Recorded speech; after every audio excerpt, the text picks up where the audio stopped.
Yo les gars, on se retrouve pour une nouvelle vidéo. Aujourd'hui je vous présente le dernier petit plaisir que je me suis fait. Un éco-sondeur de chez Lawrence. Donc c'est le Hook 2 4X. J'ai acheté ça sur pêcheur.com. Je suis absolument pas sponsor, donc il n'y a pas de code promo, je suis désolé. Donc il est vraiment top pour débuter parce qu'il se règle automatiquement. Il n'y a pas de truc à faire particulier ou quoi. Donc le sondeur il coûte 125 €. Il est vendu avec son support sur lequel on le clipse relativement simplement, c'est-à-dire comme ça. Voilà, on peut le régler, l'inclinaison, etc. Hop, il est vendu aussi avec la sonde plus le support de sonde, avec les câbles naturellement, et il est vendu aussi avec le fusible, le porte-fusible. Voilà, qu'il faudra rajouter. Donc pensez quand vous achèterez le Hook 2 4X à prendre aussi avec une batterie. Donc là c'est une 12 volts 7 ampères que j'ai trouvé autour de 25-30 € sur pêcheur.com également.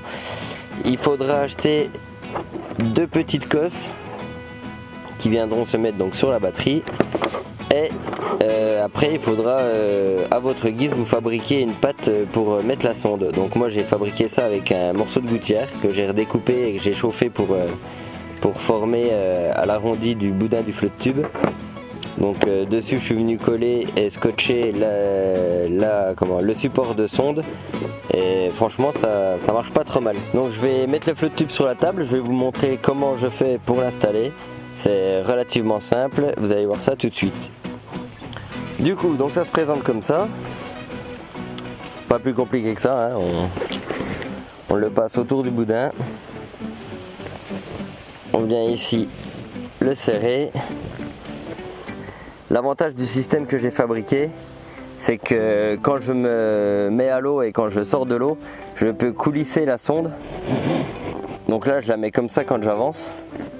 Quand je veux m'en servir, je la mets comme ça, et une fois que je sors de l'eau, j'ai juste à la coulisser et elle n'est plus en contact du sol. On a le petit bacan qu'on peut mettre ici, et le petit bacan qui va accueillir parfaitement la batterie comme ceci.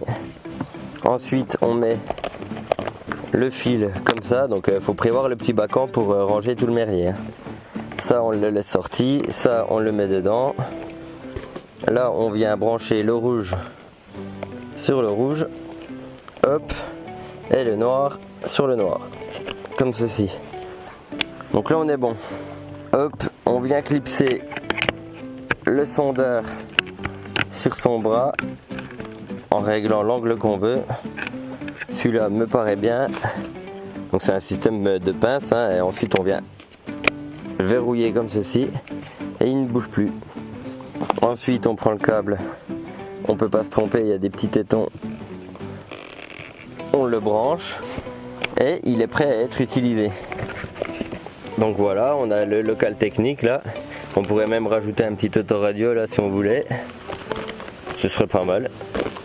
Du coup je vais mettre le flotte tube à l'eau, mettre mon petit short de bain, les palmes, et puis on est parti.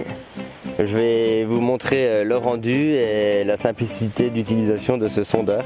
On se retrouve sur l'eau, à tout de suite. On met la sonde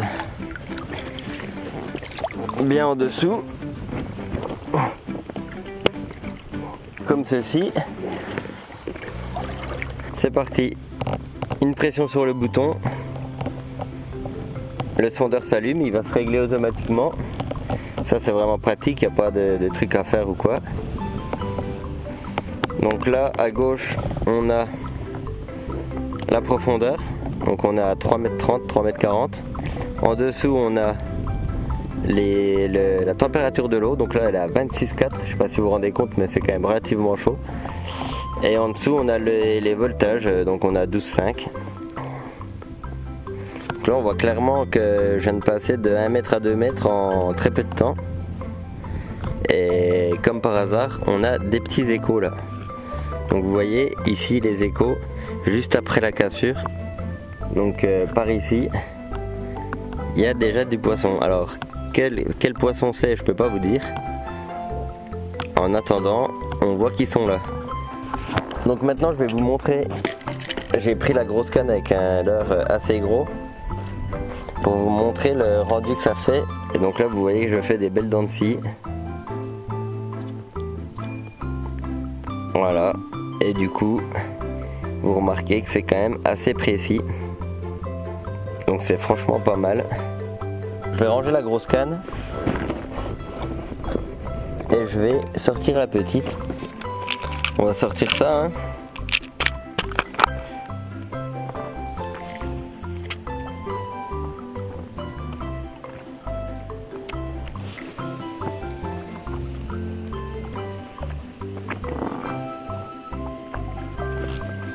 Yes les gars.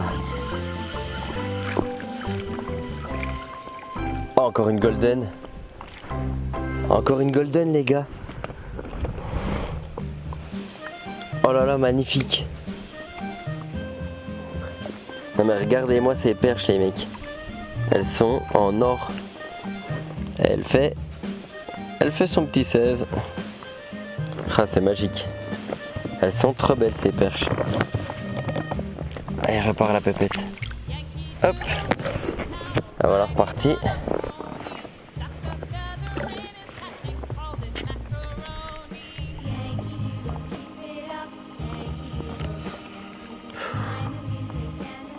Je sais pas ce que c'était, si c'était de l'herbe ou quoi ça.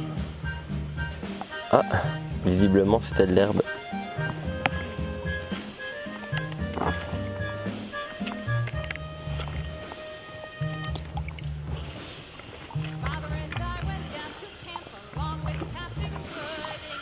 Yes.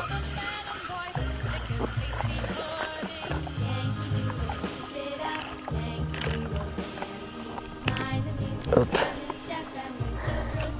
Deuxième petite perche les gars. Tout aussi jolie.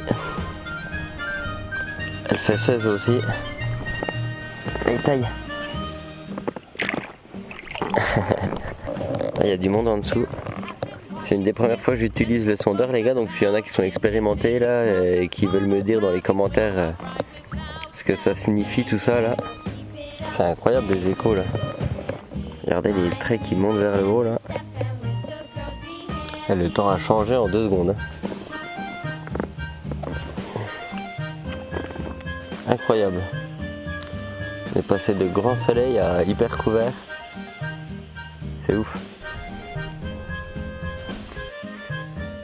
Bon bah voilà les gars, fin de cette petite vidéo de présentation. J'espère qu'elle vous aura plu et qu'elle vous aura appris des choses sur ce sondeur Lawrence. J'espère avoir été assez clair, assez précis, vous avoir montré ce qu'il fallait. Si vous avez des questions, n'hésitez pas à les poser en commentaire. Si la vidéo vous a plu, comme d'hab, le petit pouce en l'air, ça fait toujours plaisir.